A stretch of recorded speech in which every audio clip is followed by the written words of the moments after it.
Shalom, selamat pagi Bapak Ibu yang dikasihi Tuhan Yesus Kristus. Baik, pada pagi hari ini kita akan dengar-dengaran firman Tuhan, dan sebelumnya mari kita bersatu di dalam doa. Bapa dalam kerajaan surga, terima kasih ya Tuhan untuk hari yang baru yang Tuhan berikan. Kami tahu bahwa Tuhan selalu mengasihi kami, menjagai kami dalam setiap langkah, terlebih di hari yang baru ini. Ya Tuhan Yesus, marilah Engkau datang di tengah-tengah kami.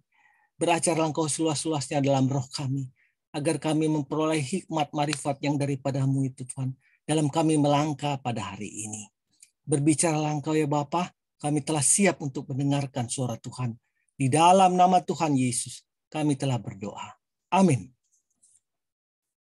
Bapak Ibu yang dikasihi Tuhan, pada pagi hari ini, judul renungan kita adalah catatan sejarah kematian Yesus. Catatan sejarah kematian Yesus. Nats firman Tuhan diambil dari Yesaya 53 ayat 1 sampai ayat 12. Saya akan bacakan kepada Bapak Ibu. Yesaya 53 ayat 1 sampai 13. Siapakah yang percaya kepada berita yang kami dengar? Dan kepada siapakah tangan kekuasaan Tuhan dinyatakan? Sebagai taruk, ia tumbuh di hadapan Tuhan, dan sebagai tunas dari tanah kering. Ia tidak tampan dan semaraknya pun tidak ada, sehingga kita memandang dia, dan rupa pun tidak, sehingga kita menginginkannya. Ia dihina dan dihindari orang. Seorang yang penuh kesengsaraan dan yang biasa menderita kesakitan. Ia sangat dihina sehingga orang menutup mukanya terhadap dia. Dan bagi kita pun dia tidak masuk hitungan. Tapi sesungguhnya penyakit kitalah yang ditanggungnya. Dan kesengsaraan kita yang dipikulnya. Padahal kita mengira dia kena tulah, dipukul dan ditindas Allah. Tetapi dia tertikam oleh karena pemberontakan dia.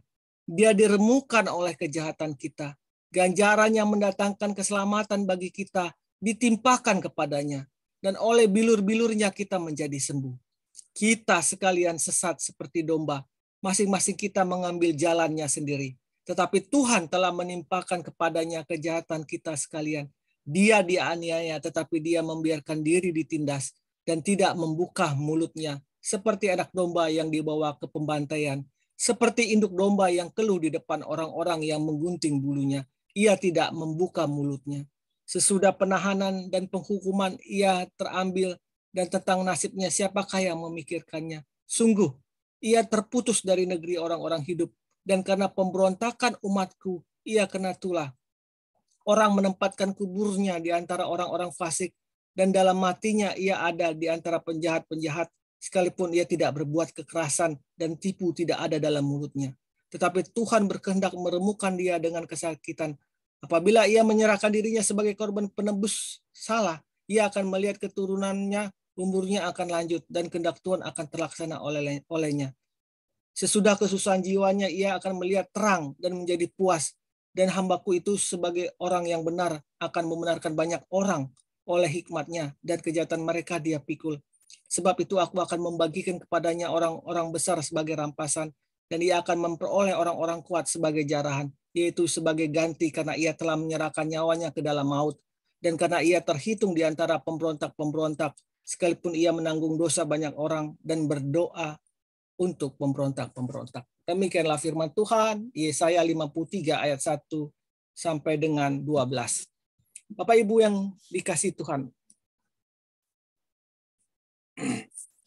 pada saat ini firman mau mengatakan bahwa nubuatan atau cerita tentang kematian Yesus itu sudah ditulis jauh-jauh hari, beratus-ratus tahun yang lalu, bahkan beribu tahun yang lalu.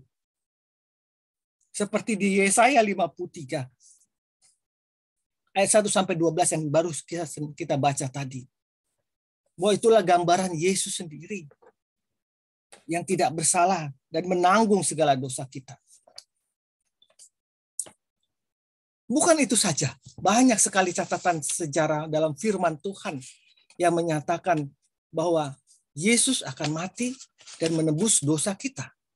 Mulai dari Kejadian, kalau kita perhatikan, Ya. Di Kejadian 3 ayat 15.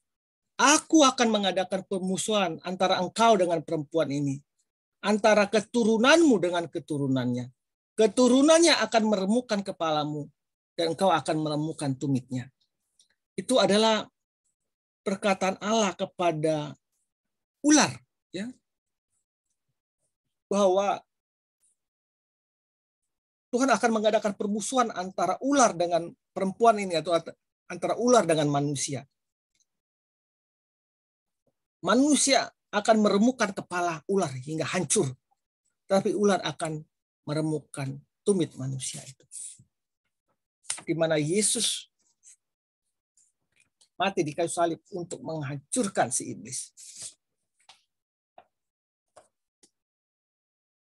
Keluaran 12 ayat 1 sampai 28. Anak sulung Israel terbebas dari hukuman tulah Allah. Di mana anak-anak sulung semua orang Mesir terbunuh. Tetapi orang Israel menyembelih anak domba jantan dan menaruhnya kepada kedua tiang dan ambang atas pintu rumah.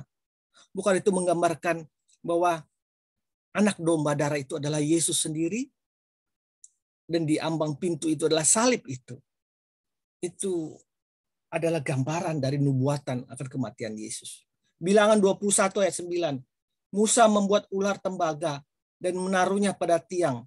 Jika seorang dipangut ular dan dia memandang kepada ular tembaga itu, maka dia akan tetap hidup. Barang siapa orang berdosa, tetapi dia memandang salib Yesus, dia akan memperoleh keselamatan. Nubuatan itu sudah terjadi. Mazmur 22.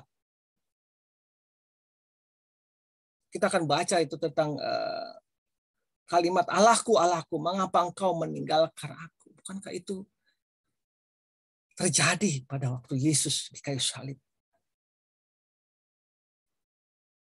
Terus mereka membagikan baju dan pakaianku, dan mereka melakukan undi. Itu di Mazmur 22 sudah ada sebelum kejadian Yesus. Sudah dinubuatkan. Luar biasa. Yesaya 53 tadi. Ya. Matius. Oke, sampai demikian. Firman Tuhan sangat jelas sekali bahwa nubuatan Yesus yang kematian Yesus sang juru selamat itu yang terjadi pada sekitar tahun 30 sampai 33 Masehi itu. Ia mati di kayu salib beberapa jam sebelum hari Paskah Yahudi. Itu sudah dinubuatkan di dalam Alkitab Perjanjian Lama. Beratus-ratus beribu tahun yang lalu. Jadi Bapak Ibu, itulah kekuatan Injil itu. Kekuatan Injil itu sudah direncanakan bahwa Allah begitu kasih kepada manusia sehingga dia sudah merencanakan, walaupun manusia itu sudah di dalam dosa, dia tetap mengasihinya, dan dia berencanakan untuk manusia itu tidak hancur dalam dosanya.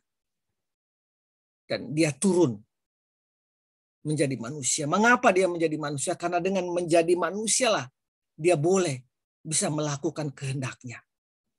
Jika dia sebagai Allah, maka kesucian dia yang Maha Agung itu tidak akan mampu ditahan oleh manusia yang penuh dosa. Untuk itu dia datang menjadi manusia yang tidak berdosa untuk merasakan sakitnya, merasakan sedihnya, merasakan kegembiraannya sebagai manusia itu, dan melakukan misinya menebus dosa manusia yang paling dia kasihi sebagai ciptaannya.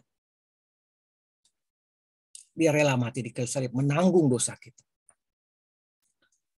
Bapak Ibu, kiranya renungan singkat ini menguatkan kita sebagai manusia bahwa kejadian Allah mati di kayu salib untuk menebus dosa manusia, agar setiap orang yang percaya kepadanya tidak binasa melainkan peroleh hidup yang kekal.